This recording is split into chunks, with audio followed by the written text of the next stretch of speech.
आज है 11 अप्रैल 2022 और आज 11 अप्रैल से करंट अफेयर्स के जितने भी इंपॉर्टेंट क्वेश्चन बन सकते हैं सारे हम इस वीडियो में डिस्कस करेंगे और हर क्वेश्चन से रिलेटेड इंपॉर्टेंट फैक्ट्स भी मैं आपको बताऊंगा। दोस्तों, अगर आपने इस चैनल को अभी तक सब्सक्राइब नहीं किया है तो चैनल को सब्सक्राइब कर लो ताकि हर एक अपडेट आप तक टाइम पर पहुंच जाए।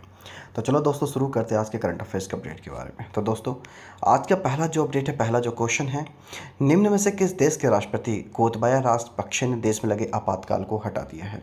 तो सही जवाब है श्रीलंका में। इसके बारे में बात करेंगे। तो श्रीलंका के राष्ट्रपति गोतबाया राजपक्षे ने देश में लगे आपातकाल को हटा दिया है।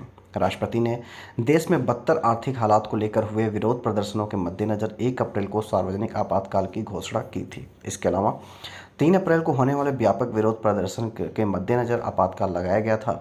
श्रीलंका में विदेशी मुद्रा की कमी के कारण ईंधन और रसोई गैस जैसे आवश्यक सामान की किल्लत हो गई है। तो आप ही पॉइंट नोट कर लीजिए, एग्जाम में क्वेश्चन आ सकता है। बात करेंगे अगले क्वेश्चन की ओर। अगला जो क्वेश्चन है, केंद्र सरकार ने देश की सुरक्षा का हवाला देते हुए 4 पाकिस्तानी चैनलों सहित निम्न में से कितने यूट्यूब चैनल को प्रतिबंधित कर दिया है? तो सही जवाब है 22 यूट्यूब चैनलों को। इसके बारे में बात करेंगे। तो केंद्र सरकार ने बड़ा फैसला लेते हुए 22 यूट्यूब चैनलों के भारत में प्रसारण पर रोक लगा दी है। इन चैनलों को तत्काल प्रभाव से ब्लॉक कर दिया गया है।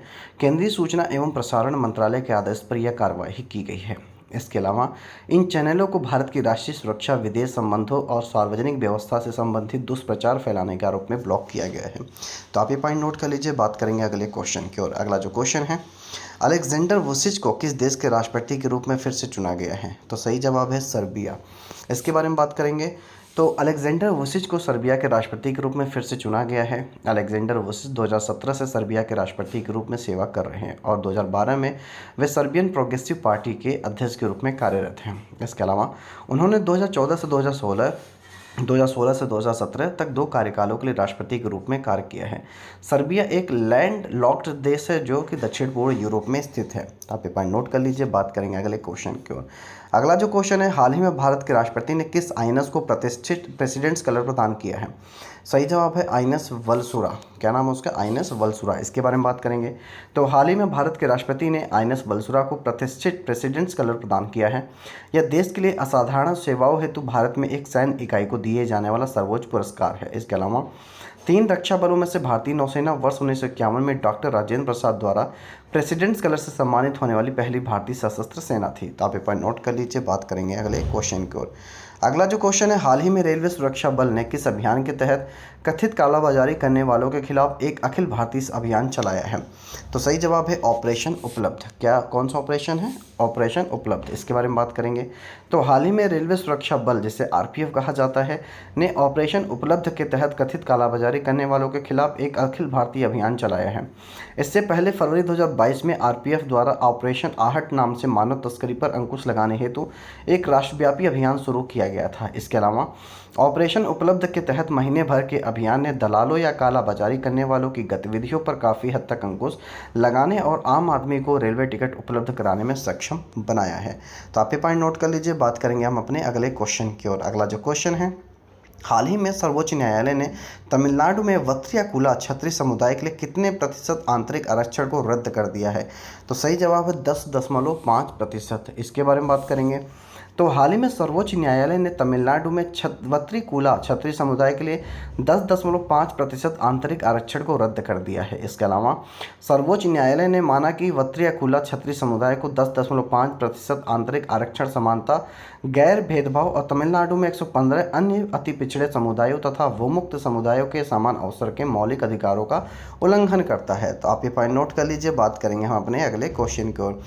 अगला जो क्वेश्चन है, इंडिगो के सह संस्थापक राकेश गंगवाल ने आईआईटी कानपुर संस्थान को कितने करोड़ रुपए का दान दिया है? तो सही जवाब है 100 करोड़ रुपए का दान दिया है। इसके बारे में बात करेंगे। तो एयरलाइन इंडिगो के को फाउंडर और आईआईटी कानपुर के पूर्व छात्र राकेश गंगवाल सुर्खियों में हैं। उन्होंने अपने अल्मा मेंटर में school of medical sciences and technology का सपोर्ट करने के लिए 100 करोड़ रुपए का व्यक्तिगत दान दिया है। इसके अलावा गंगवाल ने आईआईटी कानपुर कैंपस में चिकित्सा विज्ञान और प्रौद्योगिकी स्कूल स्थापित करने के लिए आईआईटी कानपुर के साथ एक समझौते पर भी हस्ताक्षर किए हैं। तो आप ये पॉइंट नोट कर लीजिए। बात करेंगे हम अपने अगले क्वेश्चन की ओर। अगला जो क्वेश्चन है, केंद्र सरकार ने एथेनॉल परियोजनाओं के लिए विभिन्न योजनाओं के तहत ऋण वितरण की समय सीमा कब तक बढ़ा दी गई है? तो सही जवाब है 30 सितंबर 2022 तक बढ़ा दिया गया है। इसके बारे में बात करेंगे।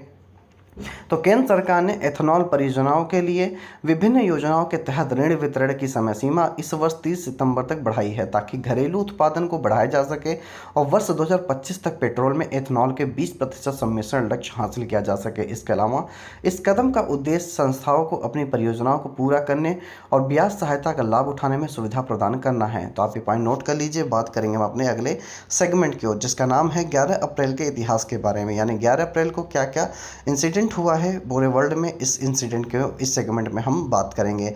तो पहला जो पॉइंट है, 1869 को कस्तूरबा गांधी का जन्म हुआ था। 1887 को भारतीय कलाकार जामिनी रॉय का जन्म हुआ था। 1919 को अंतर्राष्ट्रीय श्रम संगठन की स्थापना हुई थी। इसके अलावा 1921 में रेडियो पर खेलों की पहली लाइव कमेंट्री का प्रसारण किया गया था। 1930 में ऋषिकेश में इस्पात की तारों से बना 124 मीटर का झूलने वाला पुल जनता के लिए खोला गया था, जिसे आज लक्ष्मण झूला के नाम से जाना जाता है। 1937 में भारतीय टेनिस खिलाड़ी रामनाथन कृष्णन का जन्म हुआ था। बात करेंगे अगले पॉइंट की ओर, जिसका पहला पॉइंट है 1951 में थिएटर और टेलीविज़न अदाकारा रोहिणी हथकंडी का जन्म हुआ था।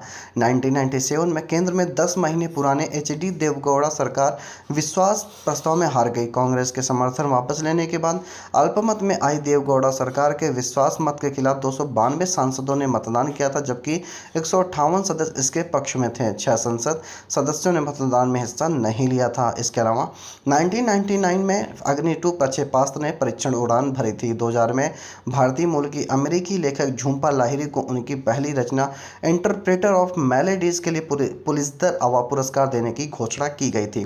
तो दोस्तों, आज के लिए इतना करंट अफेयर्स काफ़ी है। अगर आपको इस करंट अफेयर्स में इस सेगमेंट में कुछ भी नया सीखने को जानने को मिला है तो इस वीडियो को लाइक करें, शेयर करें, कमेंट करें। आपके ही लाइक शेयर कमेंट से हमारा उत्साह बढ़ता है। हम मिलेंगे कल नई तरीके की टेक्नोलॉजी के साथ, नई तरीके की इनोवेशन के साथ। तब तक के लिए जय हिंद, जय भारत।